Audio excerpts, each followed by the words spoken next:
try without the microphone, but No, if you guys need are back. the microphone. You need microphone? We'll go microphone.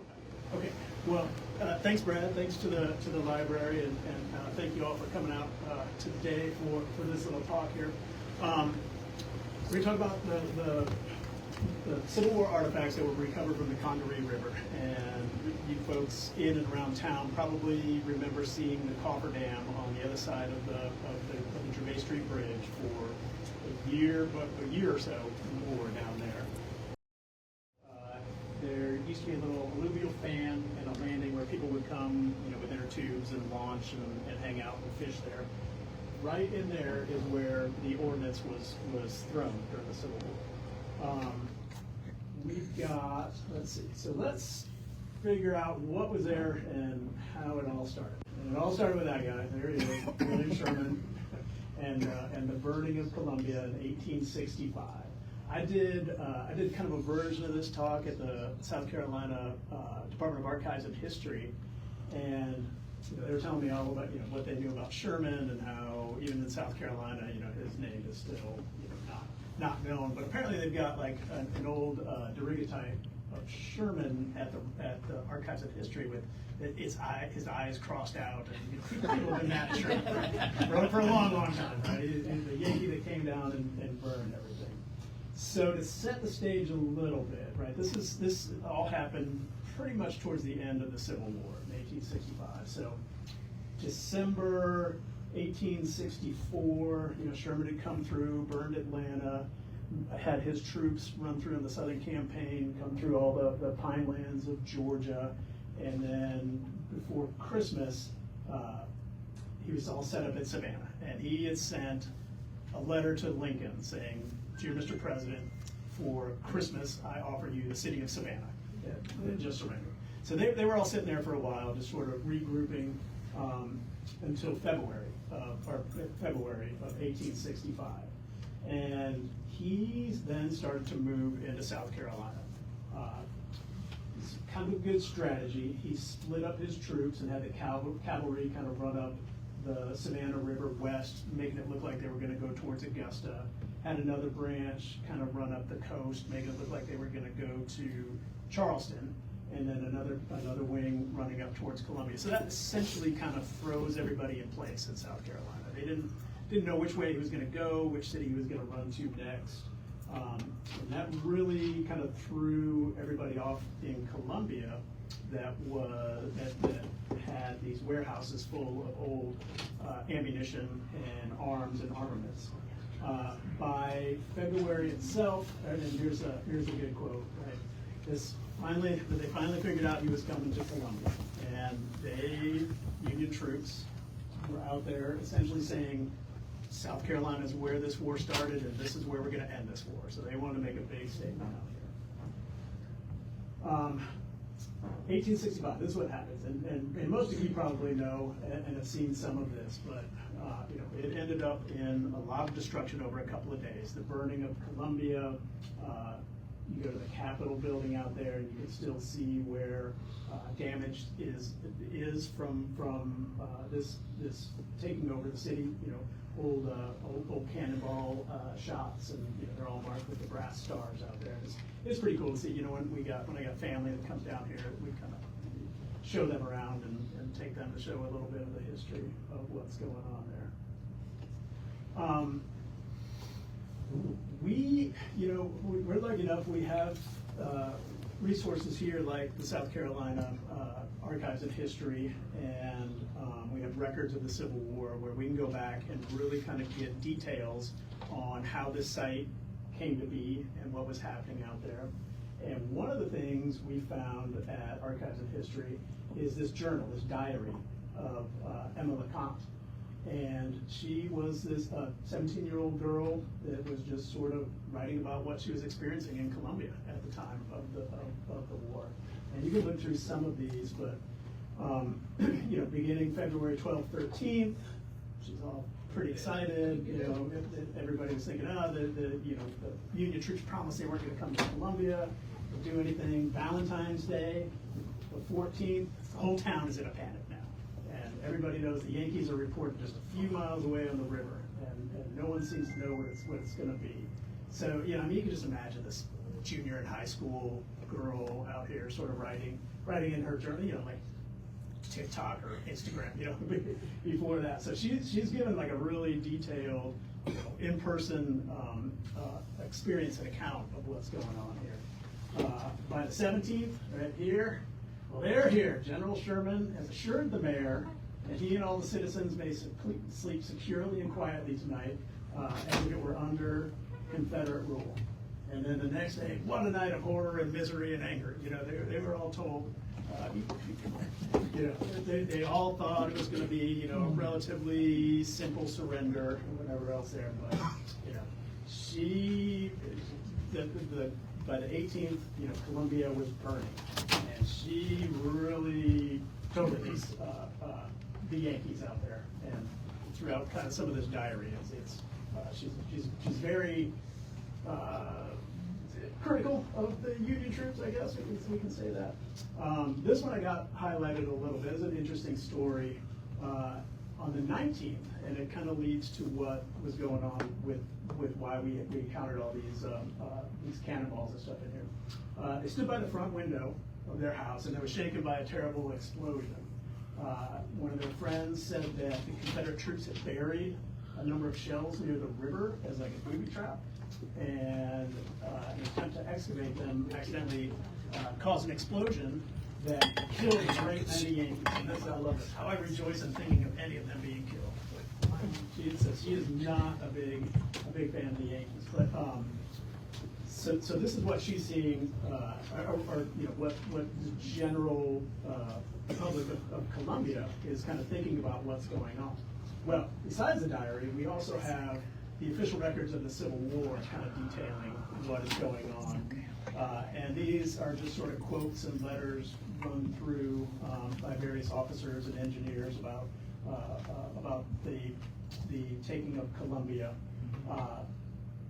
Here on February 19th, this is where we get to our site.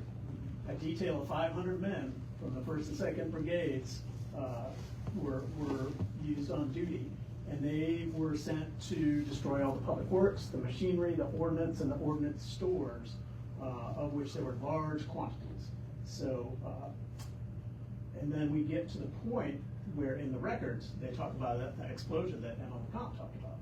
And during the day, the explosion took place near the river, where a detail of the volunteers were unloading ammunition and throwing it in there. And due to the reckless habits of their soldiers, right, not a Confederate booby trap, it was just the guys throwing a lot of black powder on the ground, and then as they threw metal against metal, a spark hit and ignited, and it caused an explosion that killed Captain Davis and Jesse Johnson and James Kirkpatrick, and it actually instantly, you know, burned and severely wounded a number of other men, and blew up 3 wagons and that kind of thing. So this is an interesting story, and we'll get to it a little bit of foreshadowing here. We'll get to it a little bit later in the talk here. But one of the other things I want to point out is while they're talking about it, down here, the detail, just to give an idea of how much ordnance may have been thrown in there. 1,200 men and 50 wagons worked from 1 p.m. on the 18th until 6 p.m. on the 19th, getting rid of all the ammunition that was in Columbia at the time. And that as we started working on this project, we thought all of that was going to be thrown into the river. So where was the ammunition stored in Columbia? I'll show you a map in a little bit. Right. Yeah, that's a good question. There were a few different places, so it came from a couple different spots. So back to this. This is a good story too that we found during the research of this one.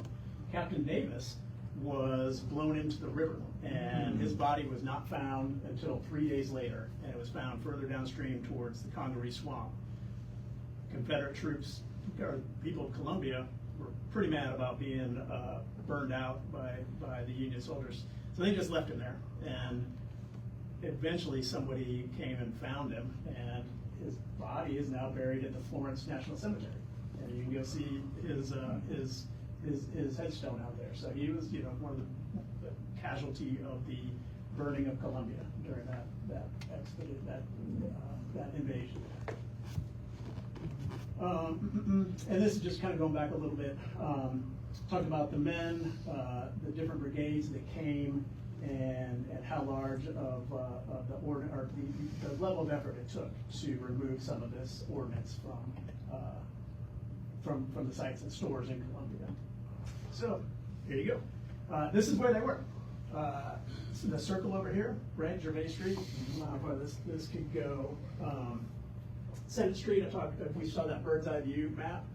Senate Street is where it came down. That circle is where all the ordnance was from. The arrows are where there were where ammunition stored and ordnances out here. Let's see if we can sort of figure out. I think somewhere on this scale, St. Peter's Church is on this map somewhere out here. Peter's would be number 17. Number 17, you got it? Yeah, good. Yeah, there we go, Catholic Church. And then the 73 over there up Gervais Street, State Ordnance Warehouse, 23 Confederate Armory, right? So there was a Confederate Armory just right up over Gervais, kind of by where the museum is. And then 2 was Arsenal Academy, and that's Arsenal Hill up there, Finlay Park. And Arsenal Academy is sort of the Citadel Academy, the high school equivalent of the Citadel here and around here. And then the State Arsenal at 71, right above Arsenal Hill. So that's what took 500 to 1,000 troops. They were in all those ordnance areas and all those warehouses and munitions stores, piling everything they could into wagons and then taking them down, probably through Senate Street down to the river. Where they would throw them in there. Now they were trying to do that, like I said, it was towards the end of the war, and the Union troops were moving fast. They were going right up to Fayetteville to finish out the war. And before they got there, essentially all the Confederate soldiers left Columbia, and I guess the idea was they did not want troops coming back into Columbia. They left Columbia alone and didn't necessarily have a contingent of troops stay here, but they didn't want everybody coming back in and grabbing the ordnance and harrying their flanks as they ran up to North Carolina. The Confederate records also gave us a really good inventory of just potentially what was in the ordnance stores that were captured in Columbia on the 17th, 18th, and 19th of 1865. And then there's a picture of the armory after it was destroyed, after out there, and a little schematic of what it would look like prior to its destruction out there. But when we first saw this, we first started working on this project, like 2012-ish is when they first started to really think about remediating the coal tar in the river, and I'll talk about that in a little bit. But we first started seeing these inventories, and we thought there was going to be just a million mini balls, right? Thousands of shots, fixed shot ammunition out there. We didn't find that much, and we'll talk a little bit about the reasons why we. But we were, as an archaeologist and, somebody who loves this history, right? We were seeing things like sabers and plates and gun cartridges, carbine rifles and, belts and naps, all this stuff that would have been a great find. We were hoping to find all that in the river, but in the end it didn't. I'll talk a little bit, and I brought some examples here of what we expected to find based on that inventory. At the different assemblage, and after the talk, you feel free to kind of come up and take a look at these if you want. Here's another little version of the items that were found, and that's kind of broken out by the different storehouses that were that I pointed out in the previous map. The Citadel, that's the Arsenal Academy up there, but a lot of it kind of came from the powder magazine and the State Armory, that kind of thing. So we got various types of smoothbore, and some of you probably know this, right? Some of the solid shot smoothbore field artillery and ammunition of the various sizes, the 12-pounders, the 6-pounders. This is the solid shot smoothbore. What you think of when you think of a cannonball, it's like a shot put level stuff, right? Fired out of the cannons and out of the guns. This is what it looks like when it's fired, right? It's not totally just like, old Bugs Bunny cartoons where you roll a ball in the cannon and light the wick and it totally shoots out. Some of these are on a sabot. This is called fixed ammunition, and it's bound by like a little wooden brace around it, and the gunpowder in the back that lights and ignites, and that's what ammunition. That's when it's ready to go. In the arsenals in the magazine was unfixed, so it's just pyramid stacked cannonballs out there, right? They weren't armed, and they didn't have the black powder in them to explode. It's just a warehouse full of stuff. You didn't want fixed ammunition in there in case something ignited and blew up a hole one slow enough that you could probably see them, just coming at you at some point. It's a pretty sort of brutal munition out there. This is more the canister shot, and these are the larger size ping pong ball, golf ball size ones. They come in a can, and we've got the top plates and the bottom plates up here that you can see too. And it's like like an old Folgers coffee can type thing, just packed with some of these. And again, another exploding shell that's out there to just be more of an anti-troop piece of ordnance on that one. And then these are the ones that have the fuse hole in them. So these would be potentially packed with gunpowder and are set to explode and are just like shrapnel type ordnance and shells out there. So you put a fuse in the top, and there's a couple different types of fuses. I'll talk about one in a second here. But the early versions were essentially just a wood kind of cork with and I'll get to that in a second. You'd put it in the fuse, and it would have a paper wick that you would light, and you can cut that wick to however many seconds you figured out. Once you figured out your trajectory, and however many seconds you would want it to explode, and then it would drop the fuse, the lit gunpowder into the chamber and explode the black powder, causing the shrapnel to go. We see, getting back to what we thought we would find out there, we knew people had known about the site for a while. Here is not quite eBay, but some version of it. Columbia Cannonball,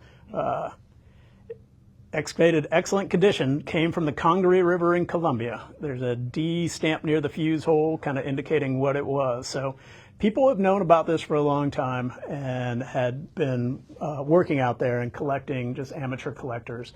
And some had good intentions, some may not have good intentions, and some were out there looking for $675. I don't know how many. I don't know what it would cost now. This is what, 2008. But they're out there, and there's probably still some more floating around. Here are the fuses. The top one was the one I was talking about. Essentially, just sort of a cork with a nice little paper fuse out here. We knew we wouldn't find any like the paper ones, but this is what I was talking about. You can see the tick marks on there, 1, 2, 3. The people firing the cannons would, they had a little knife. They just cut it off at 3 seconds, shot it in, lit it and shot it and found it in there.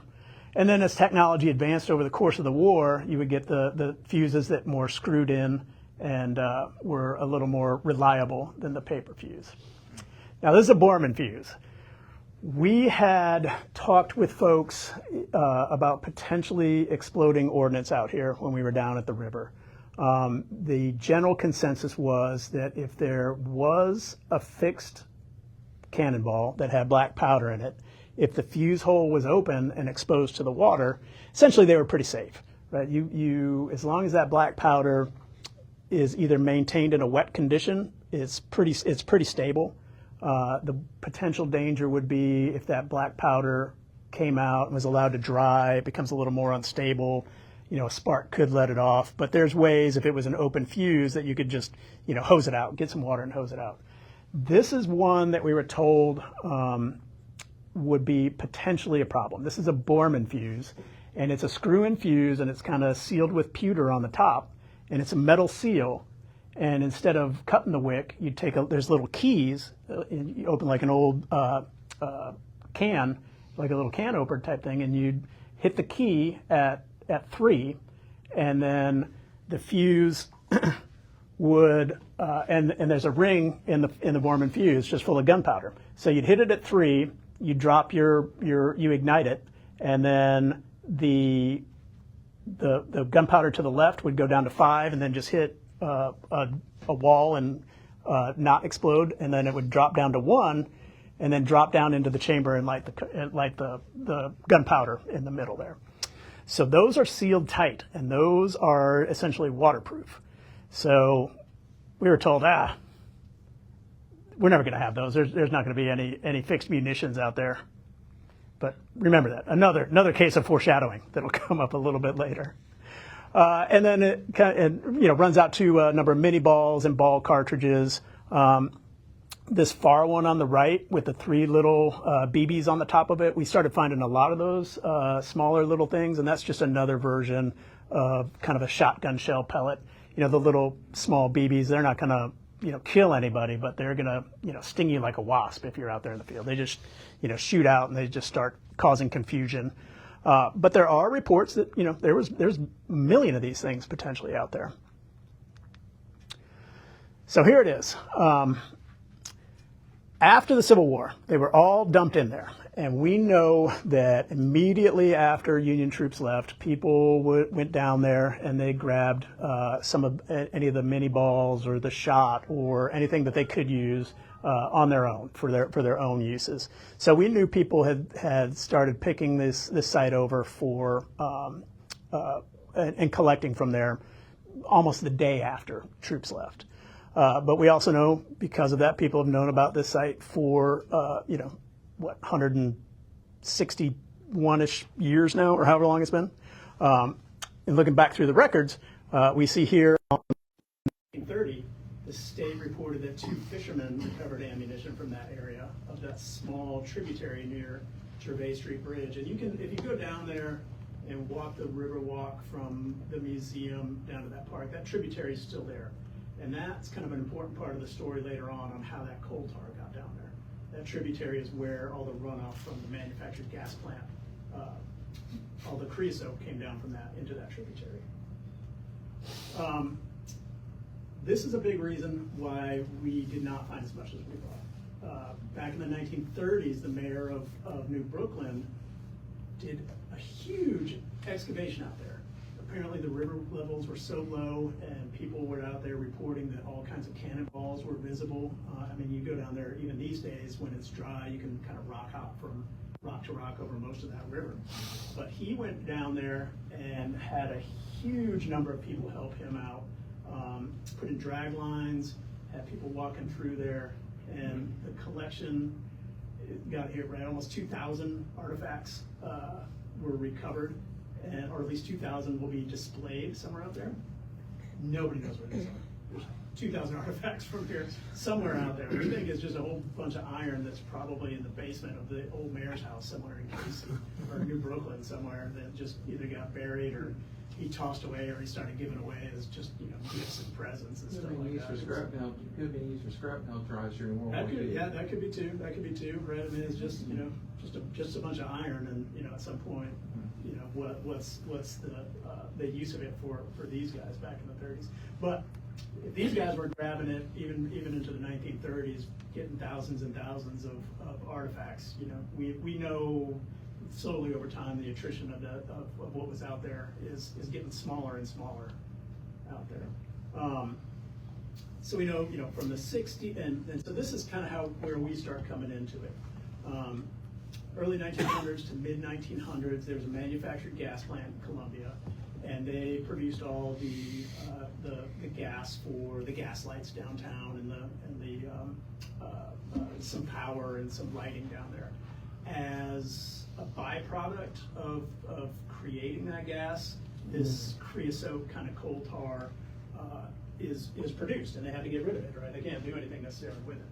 So this, let's see, here's State Museum. There's the old, on UG Street, the old bus station, and that's where the gas station, or the manufactured gas plant was. It's a big vacant lot right now. And so at the time, there was this creek, this drainage for the city. It ran from that gas plant down right on the downstream side of the Gervais Street Bridge and into the Congaree River. And that's where all that creosote was just flushed down in the wastewater. And once it hit the colder waters of the Congaree River, it formed this big plume of coal tar that just happened to be right on top of where all the ordnance was thrown after the Civil War. People started identifying that back in 2010. People walking around, fishing and whatever. They came and talked to the river keeper. They started finding tar on their feet, and they could smell it. It smells like asphalt, newly poured asphalt somewhere out there. So it's a really identifiable thing. So that's where it was. We'll go back a little bit on kind of how we found out more and more about this site. And we kind of were standing on the shoulders of some people that had done some really good work out there. These are avocational archaeologists and collectors out there. This is a group that went through the South Carolina state archaeologists and the underwater archaeologists to get underwater recovery licenses to do work. So people have been researching the site for a while. And at the beginning of the presentation here, I have the name W.C. Smith up there. And this is courtesy of him. He was one of the folks out on this team that was out there, and they were just kind of cowboys with this stuff. I mean, they weren't professional archaeologists, but I mean, they brought out their own backhoe. They kind of built their own road. They had divers out there with air compressors going in and underwater, and they ended up finding a lot of stuff and pulling some stuff out of there. There is a story, and here they are working on a little bit more, but they did some pretty extensive work out there. That's them building the road down here. That's the end of Senate Street and the current gravel road that kind of goes into what was this alluvial fan. It's all riprap now when you drive by there. But they built that. We thought maybe that was one of the original ones, but they kind of just sort of made that back in the 80s to help them with their investigations out there. And there you can see W.C. Smith with one of the balls that they found down here in the bottom left-hand corner there. Now these guys were doing it right. They got their permits from the state, and they were giving people information. There's a story that they tell where they were diving and they found kind of a solution hole in the river, down in the river rock, where there were 10 of the larger 100-pound cannonballs out there. And it was getting late in the day, they couldn't really get them up, so they were planning on making a plan. They went back to their hotel and made a plan to try to get these things out. They went out there after the weekend, and they were gone. Somebody had leaked to a rival group of treasure hunters that there was this cache of cannonballs out there, and they came in overnight over the weekend, and they swiped the cannonballs from the river and took it to this guy. And it's caused bad blood between them for years and years out there. Who took what, and finders keepers rules and that kind of thing. So there's still some drama going on with this site of these artifacts and who has them and where they're at and who rightfully should own them. So here's where we come in. 2010, Riverkeeper gets a report of that tar-like material. This is kind of a map of what was out there. SCANA, at the time Dominion now, went in and talked with DHEC and folks at the state, and went into this willing cooperation of cleaning up the coal tar mess. Over the course of acquisitions, that manufactured gas company became another company that was purchased by SCANA back then, and then SCANA became Dominion, and so Dominion kind of became by default responsible for this cleanup. So they went into a willingness, an agreement with the state to clean up the coal tar there, and they started off using underwater archaeologists using side scan sonar and metal detectors to try to identify any potential ordnance that might be out there. They started hearing that cannonballs were in the river. They got really concerned. Their plan was to take backhoes in there, and they did not want to hit a cannonball and have an explosion underneath the Gervais Street Bridge in the middle of the city. So they started way back, and these are all sort of the metal detector anomalies that were found by the underwater archaeologists. So we had an idea that there was quite a bit out there, and we knew some were going to be, hubcaps or wheels or engine parts or whatever was thrown in the river. We knew for sure there's going to be just a ton of garbage in there that came from the city. Well, we started back in 2012. We had worked with Dominion and had a plan. We had gotten folks that were unexploded ordnance experts out there, and it's these guys down here at the bottom with their metal detectors. Dominion was going to set up a large cofferdam that was going to be like 3 acres. They were going to take care of the whole thing all at once. And so we started in with some test investigations and did some preliminary work to get the site ready. And then in 2015, we were approved to go ahead and start the full recovery. Early in September, we got the whole team out there. We had a big kickoff meeting. We were ready to go. We put up some, sandbags to dewater an area a little bit and start getting in there. Well, if you guys remember September 2015, October, a week, 2 weeks later, we had, 1,000-year flood, and our site was 20 feet underwater. We had, that's day one of our start of our project. There's day two, and then, day three, we're out of commission.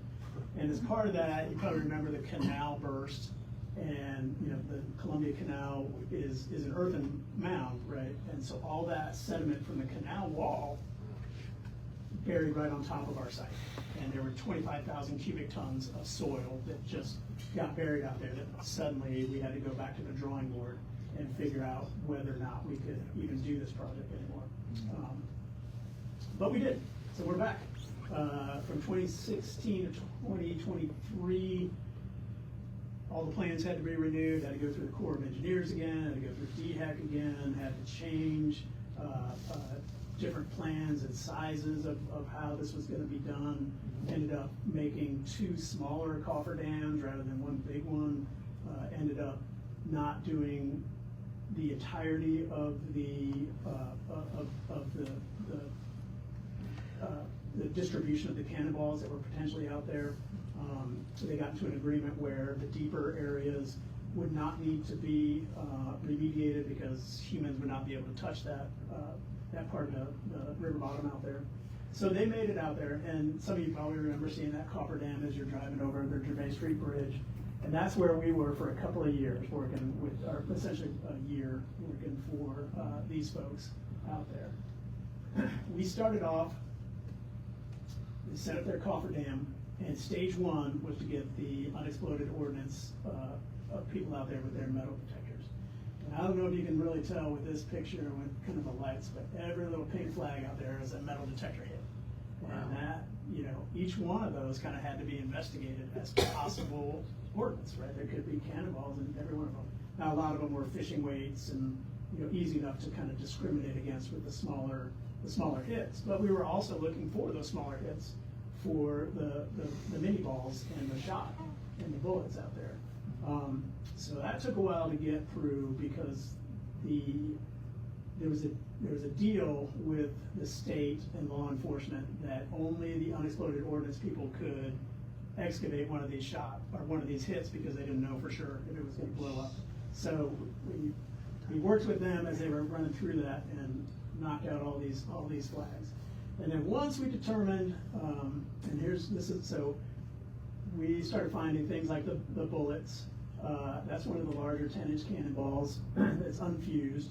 We found 3 of those in the river. They're pretty good, but we had a good plan. They built this sort of magazine out there on the banks of the river.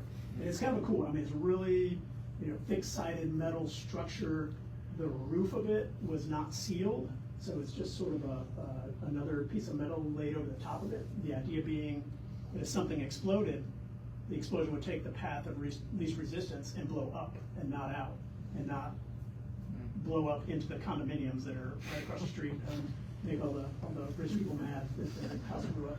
So it would all go up in the air with that. So we had a few of the cannonballs in there.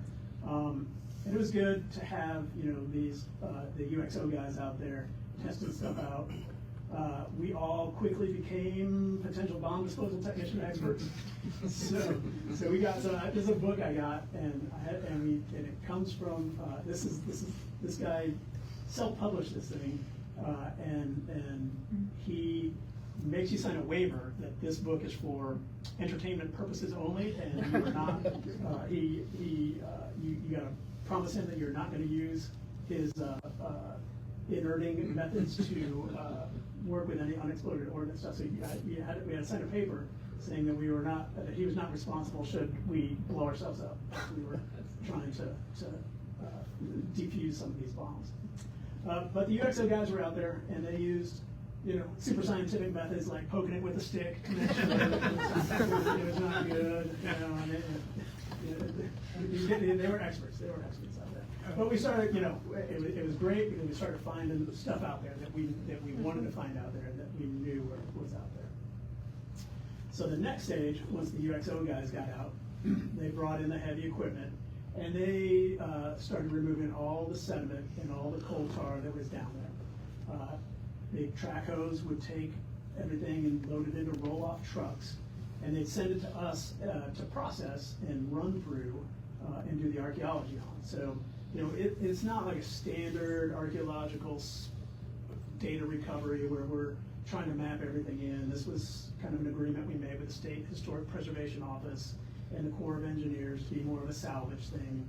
And really the important part of the project was cleaning up the river and getting rid of the contamination.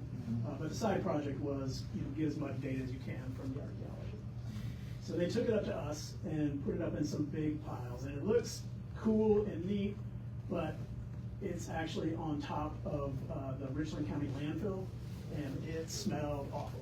It was an active, this was an active landfill, and this was one of the landfill cells that they just capped over, and they, because all this sediment and contaminated soils were going there anyway, they said we could just sort of use that as a staging area for our recovery. So that was a fun, 6 months on top of a landfill, run through dirt and stuff like that.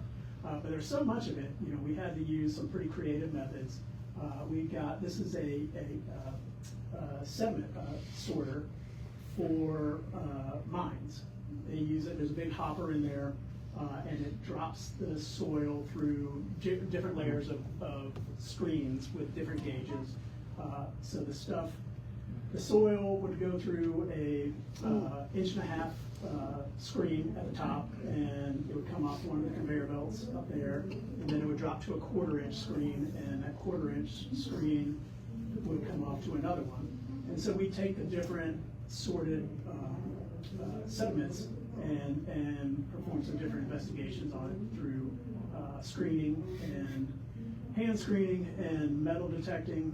One of the best ways we found to do it was take these piles and spread them out kind of evenly, 1 inch or 2 thick, run it over with metal detectors and start collecting the metal anomalies. The kind of goal for this project, or at least the significant portion of this project, was the Civil War artifacts. So we were looking for the iron and that kind of thing. But we also found a number of Native American artifacts, projectile points and arrowheads, and a lot of historic artifacts, ceramics, glass, that kind of thing. So we collected what we could for that. But the main goal was to get the Civil War ordnance from this site. And then just here's some other methods we had kind of used out there as we kind of went through on our project. So, if you remember back to that Borman fuse and the foreshadowing that I mentioned, we were out there, metal detector hit, got really excited, like, oh yeah, we found another one of these 6-pounders out there. We started looking at it and noticed that it had this fuse out there, and everybody remember we had a big safety talk at the beginning of the project. It went through the different types of fuses and the potential dangers that could happen. And we recognized that, hey, this is a closed, fused fuse out there, and this is one of those Borman fuses that they warned us about. That this cannonball has got black powder in there. And started thinking about it. The unexploded ordnance guys missed it at the beginning. It got picked up by a backhoe, jumped in a big truck, ran through the city of Columbia, ran through that big hopper, that aggregate segregator out there, dropped like 10 feet into another pile of rocks, and then spread out by another little dozer to spread it all thin, and still survived. And, and we got it and didn't explode, so we had to call unexploded ordnance guy back out there, and he came to the dump site, and we had a parade of sled agents come up in big black trucks, and then a fire truck come up as potential whatever, and the unexploded ordnance guy just comes up and picks it up in his hand and is like, all right, this is fine. I'll just brush it off with my toothbrush and don't care anything about it. But unfortunately, in the end, sled did take it, and they took it over to Fort Jackson and blew it on the range and blew it up. And we got what we could out of it as far as size and weight, but in the end, they got really excited to blow up something from the Civil War rather than try to drill into it and get the black powder out. And all that came back was like a couple small shrapnel pieces out of it, which was pretty disappointing because that would have been a really good artifact to have. And so this is what we got. This is kind of finally what kind of came out of this this effort that we had out there. And again, you'll see some up here. Right, some of the larger cannonballs up here. We got shells. We got a lot of the canister shot. Those are probably that was the most of what we found, but that's probably because a dozen or more of those canister balls would be found in just one single piece of ordnance, and once the size of that can corroded and disintegrated, it ends up being all just the iron balls out there. We got 3 of the 10-inch shells. There's 2 of them in that photo, and then musket balls and different types of mini balls with the different patterns on there, so we can tell where they were manufactured and what type they were. Some of the more interesting things we found out there were pretty good. So if you remember back to the beginning, the story about the explosion out there at the site that blew up 3 wagons, killed 3 people, and killed a few of the oxen that were out there. As we were doing the recovery, we found this wheel hub. We had folks from Confederate Relic Room come over and take a look at it. They kind of confirmed that the size and the manufacture of it is consistent with a Civil War larger type wagon, either like a caisson, like a rolling caisson wagon wheel, or a supply wagon wheel out there. So it's a big, substantial, heavy wheel hub out there with the wooden spokes out there. Kind of looked at it, and there were indications that parts of it were burned. So we're at least telling the story that this is one of the wagons that blew up during the removal of this ordnance site. I don't know if it is or not, but that's the story we're going to go with. So, as far as anybody else knows, that's about as best as it's going to get. So right now, that wooden that hub and the wooden spokes of that wheel are sitting in a big vat full of consolidant, and it's getting consolidated to the point where it can be used as part of the display to kind of tell the story of this site, and definitely the story about the explosion down there at the river. One of the other cool things we found was this saber. It doesn't look super great right now. It's kind of bent up a little bit, but it's got a stamp on it that's kind of hard to read unless you're up close really looking at it. That indicates it's a Confederate saber. So a little unusual that a Confederate saber might be in there. At first we were excited thinking it might be Colonel Davis's saber, the officer that got blown into the river during the explosion, but it's stamped Confederate, so people buy and just kind of got dumped out. I know Armory made swords. Yeah. It could have come from there. Yeah. And I forget, I know the stamp on it, but it was a South Carolina made. I don't remember if it was exactly Palmetto Armory, but it was stamped with a South Carolina Armory stamp on it. So the next step, and this is kind of what we've been going through for the last year. All these metal artifacts are going through an electrolysis process where a little current is run through, and essentially gets all the rust and corrosion off the metal, and prepares it to the point where we can use a wax to cover it and seal it, and essentially get them prepared for display and curation, and sort of solidify them and keep them stable for museum work, future research, displays.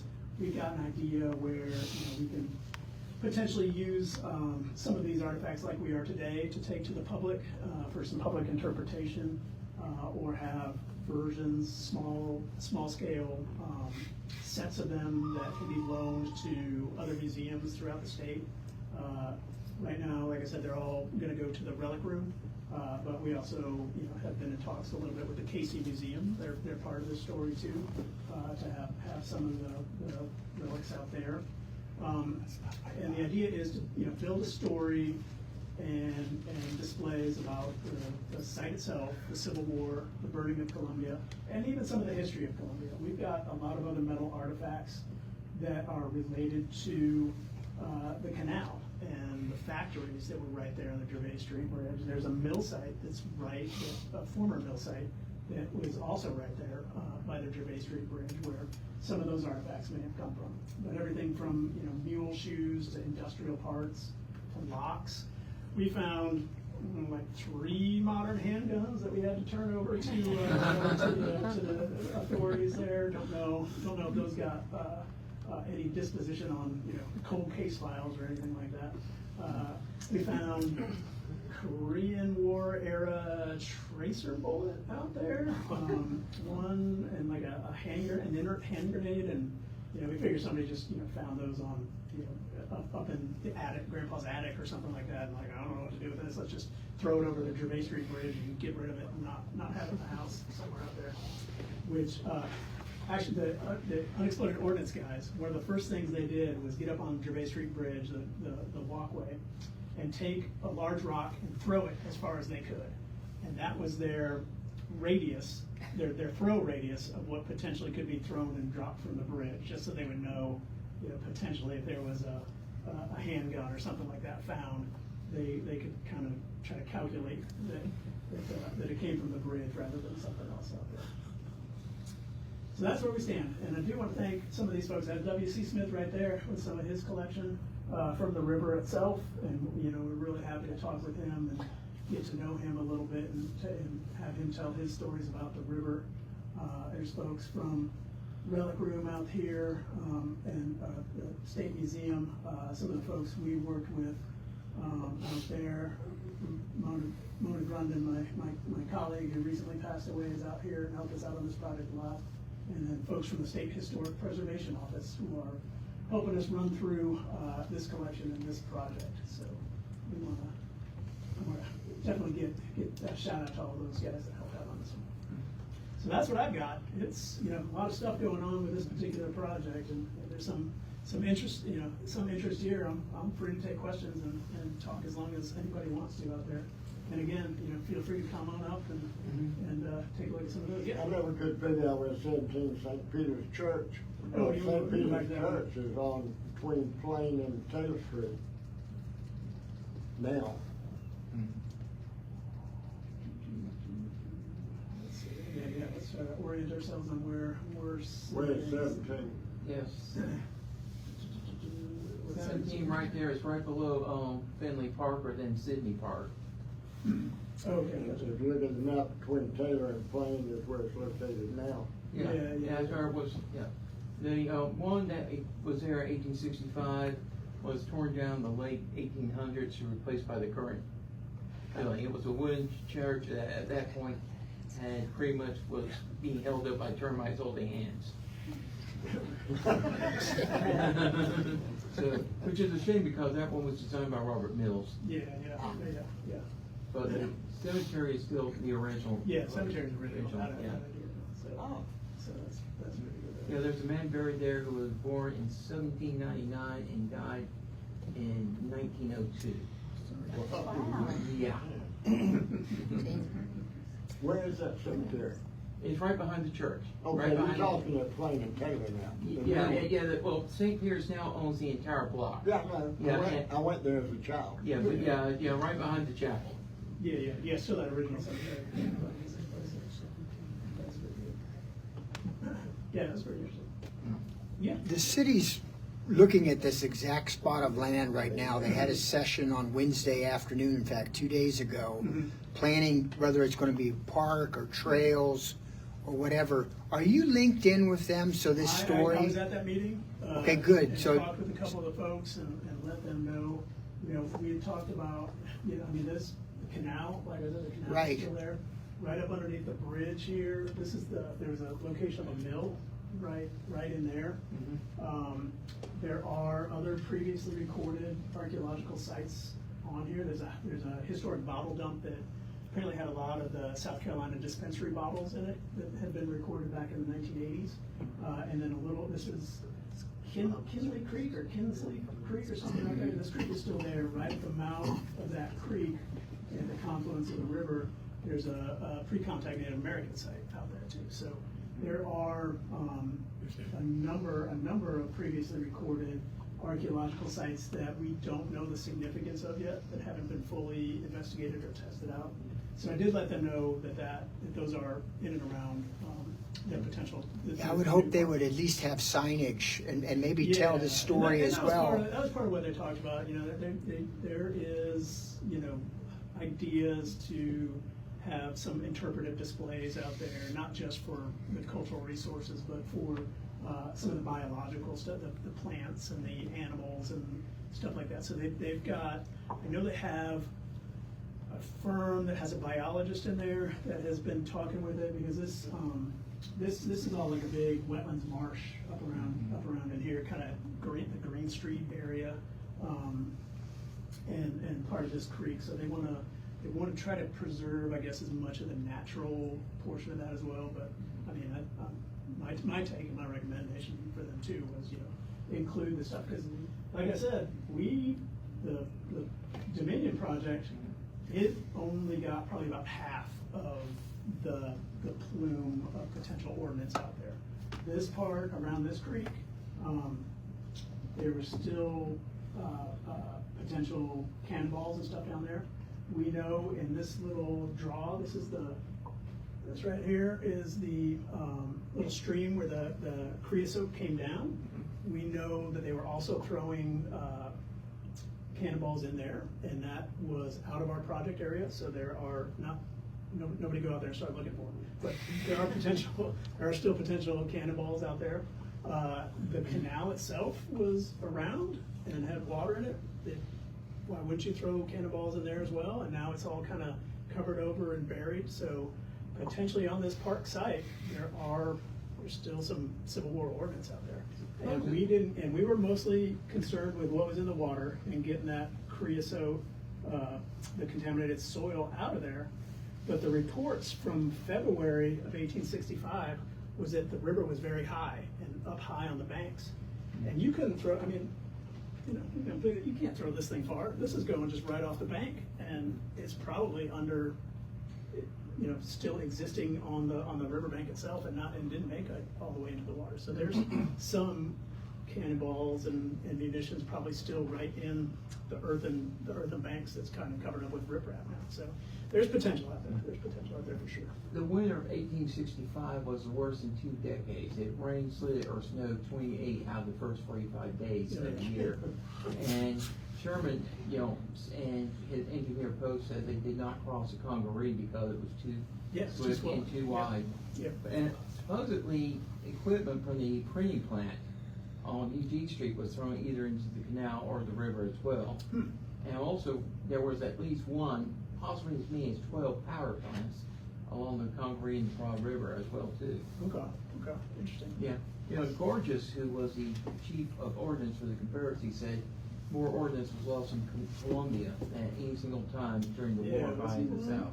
Let's see, it was his name on one of these. Well, we have arrived at the end of our. Oh, I'm sorry. Yeah, I'm taking off. I got to talking and just randomly. I'll stick You around. expressed the willingness to stay Yeah. and talk to folks, and I want to thank all y'all for coming here. Please don't forget to sign in before you leave if you haven't done this before. And I got some free passes here if you want them. Thank you for coming.